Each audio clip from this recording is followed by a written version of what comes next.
Hello दोस्तों, आपका स्वागत है हमारे YouTube channel KR mixer entertainment पे। दोस्तों, आज हम देखेंगे इस वीडियो में गणेश चतुर्थी कब मनाई जाती है, क्यों मनाई जाती है और इस साल कब मनाई जाएगी। इन सभी छोटे बड़े क्वेश्चंस के जवाब आपको इस वीडियो में ज़रूर मिलेंगे। इसे मनाने के पीछे की क्या वजह है, इसी को हम एक कहानी के रूप में बताएंगे। इससे जुड़ी जो भी बातें होंगी सभी आपको इस वीडियो में मिलेंगी। यदि आप हमारे चैनल पर नए हैं तो हमारे चैनल को सब्सक्राइब करिए और न्यू बेल आइकन को दबाना ना भूलिए, जिससे हमारी आने वाली वीडियो सबसे पहले आपको मिलेंगी। तो दोस्तों, चलिए स्टार्ट करते हैं। गणेश चतुर्थी जो त्यौहार है वो हिंदुओं का एक प्रमुख त्यौहार है। यह भारत के विभिन्न क्षेत्रों में मनाया जाता है, लेकिन महाराष्ट्र में सबसे बड़ी धूमधाम से मनाया जाता है। पुराणों के अनुसार माना जाता है कि गणेश चतुर्थी के ही दिन भगवान गणेश का जन्म हुआ था। फिर देखते हैं, एक क्वेश्चन था कि सबसे ज़्यादा धूमधाम से कहाँ मनाई जाती है गणेश चतुर्थी। तो दोस्तों, महाराष्ट्र में सबसे ज़्यादा धूमधाम से मनाई जाती है।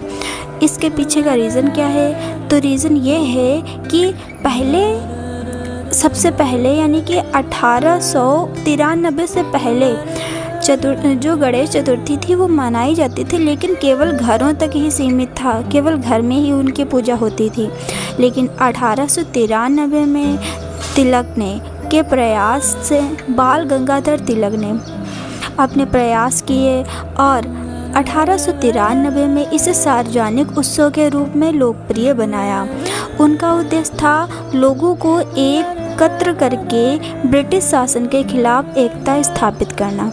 गणेश चतुर्थी को एक सामूहिक, सांस्कृतिक और धार्मिक तब से ही गणेश चतुर्थी मनाई जाने लगी महाराष्ट्र में। अब दोस्तों, दूसरा सवाल था कि इस साल यानी कि 2025 में गणेश चतुर्थी कब मनाई जाएगी। तो इसका आंसर रहेगा 27 अगस्त को गणेश चतुर्थी मनाई जाएगी हमारे भारत में। फिर क्वेश्चन था कि मेन क्वेश्चन था जो कि गणेश चतुर्थी आखिर क्यों मनाई जाती है। तो इसके पीछे की एक कहानी है कि गणेश चतुर्थी के दिन ही भगवान श्री गणेश का जन्मदिन मनाया जाता है। इस भगवान श्री गणेश को विनायक चतुर्थी भी कहा जाता है इसको। और इस दिन जो गणेश चतुर्थी का जन्म हुआ था वह विद्या, बुद्धि, समृद्धि और विघ्नों के नाशक माने जाते हैं भगवान गणेश। इसके पीछे की एक पौराणिक कथा है जो आप लोगों को हम बताएंगे। कथा ये है कि एक बार माता पार्वती स्नान करने जा रही थी और उन्होंने अपने शरीर के उबटन से एक पुत्र की मूर्ति बनाई थी। उस मूर्ति में प्राण फूंककर उसे जीवित कर दिया और उसे अपना पुत्र बनाया। उसी समय भगवान शिव वहाँ आए। स्नान करते समय उन्होंने उस बालक से कहा था कि कोई भी अंदर ना आने पाए, लेकिन उसी समय भगवान शिव वहाँ आए और अंदर जाने लगे। लेकिन गणेश जी ने उन्हें रोक दिया, क्योंकि उन्हें आदेश मिला था। भगवान शिव को यह बालक नहीं पहचानता था और शिव को क्रोध आ गया। दोनों में युद्ध हुआ और अंत में शिव जी ने क्रोधित होकर उसका सिर काट दिया।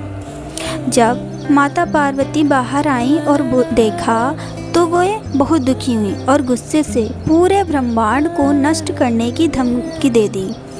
जब भगवान शिव ने देवताओं को भेजा कि जो पहले जीव का सिर मिले उसे लेकर आओ। देवताओं को सबसे पहले एक हाथी का सिर मिला और शिव जी ने वह सिर उस बालक के शरीर से जोड़ दिया। इस कारण जो वह बालक था यानी कि भगवान जो गणेश थे वो गजमुख यानी कि हाथी मुख बन गए, जिसे गणेश जी के नाम से जाना जाने लगा। गणेश चतुर्थी को एक मेन रीज़न होता है कि उस रात को जो है चंद्रमा को नहीं देखना चाहिए, क्योंकि चंद्रमा को देखने से जितने भी हमारे पे पाप होते हैं वो लग जाते हैं। तो ऐसा क्यों होता है? इसके पीछे की एक पौराणिक कथा है एक बार की बात है कि गणेश चतुर्थी के दिन भगवान गणेश जी ने खूब लड्डू खा लिए और अपने वाहन यानी कि चूहे पर सवार होकर लौट रहे थे। रास्ते में उनका पेट बहुत भारी हो गया और वे फिसलकर गिर पड़े। यह देखकर चंद्रदेव हंसने लगे और गणेश जी को मजाक उड़ाने लगे। तभी यह देखकर गणेश जी को गुस्सा आ गया। उन्होंने चंद्रदेव को श्राप दे दिया। कहा, तुम्हारा घमंड तुम्हें पतन की ओर ले जाएगा। जो भी व्यक्ति गणेश चतुर्थी के दिन तुम्हें देखेगा उस पर झूठा आरोप लगेगा और उसे अपमान झेलना पड़ेगा। इसके पीछे फिर जो चंद्रमा थे उन्होंने कहा, बहुत माफ़ी मांगी, लेकिन फिर भी गणेश भगवान ने कहा, ये श्राप जो मेरा है वो तो जाएगा नहीं, लेकिन इसका केवल गणेश चतुर्थी को ही असर होगा। दोस्तों, हमारे इस वीडियो को देखने के लिए धन्यवाद।